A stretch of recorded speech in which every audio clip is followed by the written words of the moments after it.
பகவத்கீதை அத்தியாயம் 12 பக்தி யோகம். சிலர் உன் உருவத்தை தொழுகின்றனர், வேறு சிலர் ஆத்மாவை தியானிக்கின்றனர்.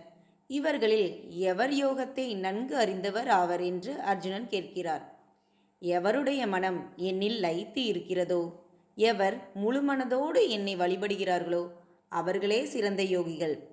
புலன்களை வென்று சமபாவனையோடு பொதுநலன் கருதி எவன் என்னுடைய மறைபொருளாகிய அசையாத மாறுபாடு இல்லாத பிரம்ம ரூபத்தை தியானிக்கின்றானோ அவன் என்னை அடைகிறான்.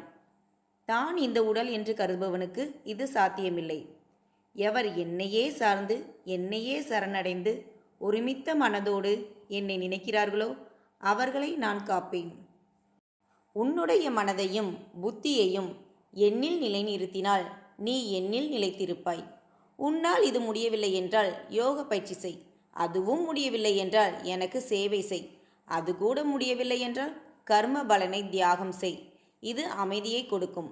யாரிடமும் வெறுப்பில்லாத, கருணையுடைய, பெருமிதமும் பற்றும் இல்லாத, சம பாவனை கொண்ட, மன்னிக்கும் குணமுடையவன் எனக்கு பிரியமானவன். எப்போதும் திருப்தியோடும் புலன்களை வென்றவனாகவும் தன் மனதை என்னிடம் சரணாகதி செய்தவனாகவும் இருப்பவன் எனக்கு பிரியமானவன். எவர் ஒருவரிடத்திலும் வெறுப்பில்லாமலும் மற்றும் பொறாமை, பயம், சஞ்சலம் ஆகியவைகளில் இருந்து விடுபட்டு இருப்பவன் எனக்கு பிரியமானவன். எதையும் எதிர்பாராமல் சமநோக்குடன், கவலையின்றி, தானே கர்த்தா என்ற பாவனையற்ற என் பக்தன் எனக்கு பிரியமானவன். இருமை நின்று விடுபட்ட என் பக்தன் எனக்கு பிரியமானவன். பாரபட்சமில்லாமல், மான அவமானத்தில் பாதிப்பின்றி, பற்றின்றி, மௌனியாக, மகிழ்ச்சியோடும் திருப்தியோடும் இருப்பவன் எனக்கு பிரியமானவன்.